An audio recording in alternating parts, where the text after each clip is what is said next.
मित्रांनो, ही जी पास होते हे कंटेनर शिप आहे आणि ह्या शिपमध्ये आणि ह्या शिपमध्ये जमीन आसमानचा फरक आहे. कसं मी एक्सप्लेन करतो. आता तुम्ही कंटेनर शिप जॉईन केली तर तुम्हाला पेमेंट पण तशीच भेटणार जशी इकडे भेटते, पण इकडे थोडीशी जास्त आहे आणि एंटरटेनमेंट तुम्हाला जास्त भेटणार. पण तिकडं एंटरटेनमेंट तुम्हाला एवढं भेटणार नाही, कारण त्या शिपमध्ये लिमिटेड लोकं असतात, जसं की 20 ते 25 लोकं असणार आणि महिना शिप ते समुद्रातून सेल करते. तुम्हाला ह्या शिपमध्ये जसं पोर्ट बघायला भेटतील. ह्या शिपमध्ये पॅसेंजर असतात, जवळजवळ 4-5 हजार पॅसेंजर, 2-3 हजार क्रू. शिपवरती डिपेंड करते किती मोठी आणि किती छोटी आहे ती. लिमिटेड पोर्ट जिथे की सामान आयात निर्यात होतं तशा पोर्टलाच ती थांबते आणि मोठ्या मोठ्या सिटीमध्येच थांबते. आणि ती आता ही शिप कसं की एक मॉर्टन आयलंड आहे, तर इकडं बघायसारखं खूप आहे. आयलंड आहे, ती शिप जी पास होते त्या आयलंडवरती थांबत नाही आणि त्यांना कुठं पण थांबायला अलाउड नसतं.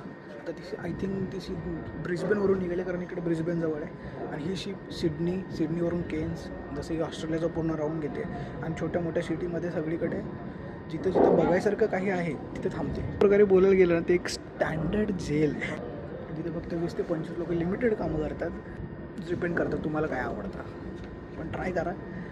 एवढं तरी आहे की इंडियापेक्षा जास्त सॅलरी भेटते. इंडियामध्ये जेवढी सॅलरी तुम्हाला हॉटेल इंडस्ट्रीमध्ये भेटते ना, किंवा इंजिनिअरिंग कुठल्या पण डिपार्टमेंटमध्ये असं त्याच्यापेक्षा इकडे कमीत कमी 4 ते 5 पट सॅलरी भेटते.